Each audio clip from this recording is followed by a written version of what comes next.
बिस्मिल्लाहिर्रहमानिर्रहीम। अस्सलाम वालेकुम। आज का टॉपिक है producer equilibrium, isocost and isoquant equality. Producer equilibrium कब होगा? जब आइसोकास्ट और आइसोक्वांट इक्वल होंगे। किस लिहाज से इक्वल होंगे ये हम अभी बाद में नेक्स्ट स्लाइड में पढ़ेंगे। पहले ज़रा आइसोकास्ट और आइसोक्वांट को रिकॉल कर लेते हैं।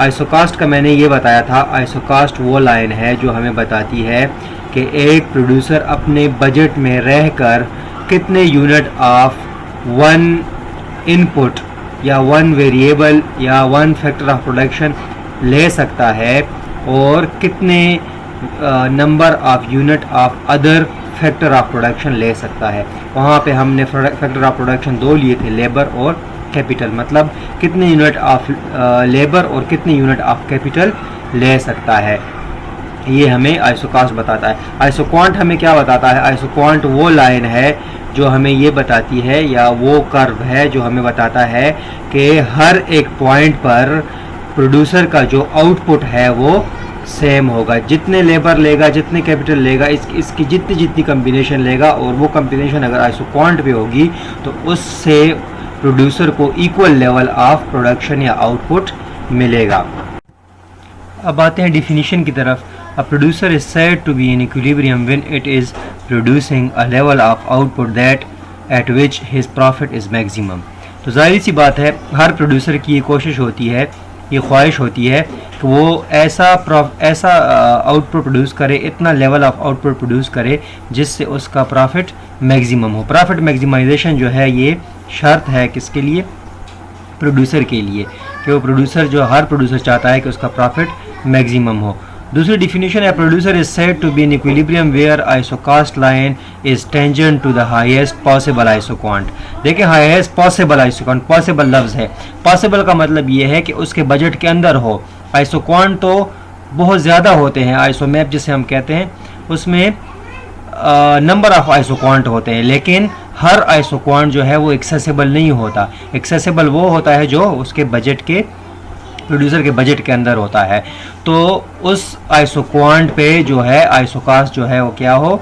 टेंजेंट हो, उसे छू करके गुजरे, उसको टच करके गुजरे। A producer is said to be in equilibrium where the slope of isocost is equal to slope of isoquant curve. देखिए, जब ये एक दूसरे को टच करेंगे तो ज़रूरी सी बात है जिस पॉइंट पे ये टच करेंगे उस पॉइंट पे इनका स्लोप इक्वल होगा। अगली डिफिनीशन है, there are two condition for equilibrium. Equilibrium के लिए दो कंडीशन है, एक नेसेसरी कंडीशन है और एक सफिशिएंट कंडीशन। नेसेसरी कंडीशन है, isoquant curve must be tangent to isocost curve. जैसे मैंने पहले बताया ऊपर डिफिनीशन में कि टेंजेंट का मतलब क्या है, उसको छू करके गुजरे। दूसरी है sufficient condition, isoquant must be convex to the origin. ठीक है, आइसोक्वांट जो है वो ऑरिजिन की तरफ कन्वेक्स हो। कन्वेक्स हो मतलब उसका बैक साइड जो है वो ऑरिजिन की तरफ हो, कॉर्नर की तरफ हो। अब देखते हैं इसका ग्राफ। ग्राफ में देखें, एक तरफ है कैपिटल और एक तरफ है लेबर, दो इनपुट्स हैं। पहले भी मैंने बताया सिंप्लिसिटी के लिए हम दो इनपुट्स ले रहे हैं। जो लैंड है वो फिक्स है और जो एंटरप्रेन्योर है वो भी लेबर का ही एक हिस्सा है, तो इसलिए हम कैपिटल और लेबर को ही कंसिडर करते हैं। अब देखें, यहाँ पे तीन लाइंस हैं, तीन आइसोकास्ट लाइंस हैं। एक है EF, दूसरी है GH और तीसरी है KP। ठीक है, तो यहाँ पे जो हाईएस्ट लाइन है वो है KP और जो लोवेस्ट है वो है EF। तो फर्म जो है वो KP लाइन को एक्सेस नहीं कर सकती। क्यों? क्योंकि उसका बजट जो है वो उस लेवल का नहीं है। उसका बजट किस लेवल का है? GH का लेवल का है। तो वो क्या होगा? वो GH लेवल पे GH जो आइसोकास्ट लाइन है इस पे ऑपरेट करेगी। अब देखें इसका आइसोक्वांट कर्व को देखें। आइसोक्वांट कर्व जो है वो उस पे 3 पॉइंट है, R जो कि KP हाईएस्ट आइसोकास्ट लाइन के साथ टच हो रही है, और एक T पॉइंट है वो भी हाईएस्ट आइसोक्वांट लाइन के साथ टच हो रही। R और T पॉइंट जो है वो एक्सेसिबल नहीं है। एक्सेसिबल मतलब ये है कि फर्म का बजट इतना नहीं है कि उन पॉइंट पे ऑपरेट करे।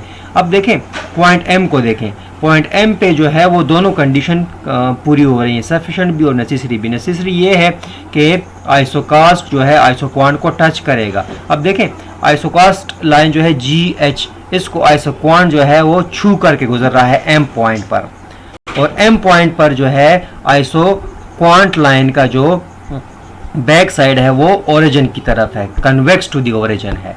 तो यहाँ पे दोनों कंडीशन पूरी हो रही हैं, लिहाजा फर्म जो है वो एम पॉइंट पे इक्विलिब्रियम में है, और वो ओ सी वाई एक्सिस को देखें, o c level of capital employ करेगा और o l level of labour को एम्प्लॉय करेगा। तो इन दोनों की कम्बिनेशन से जो प्रोडक्शन होगी उससे जो फर्म का प्रॉफिट है वो मैक्सिमम होगा, और वो प्रोडक्शन कितनी है, वो एम होगी। एम कोई भी अमाउंट हो सकता है, कोई भी नंबर हो सकता है, 200 यूनिट, 2000 यूनिट, 2 लाख यूनिट, जो भी हो सकता है।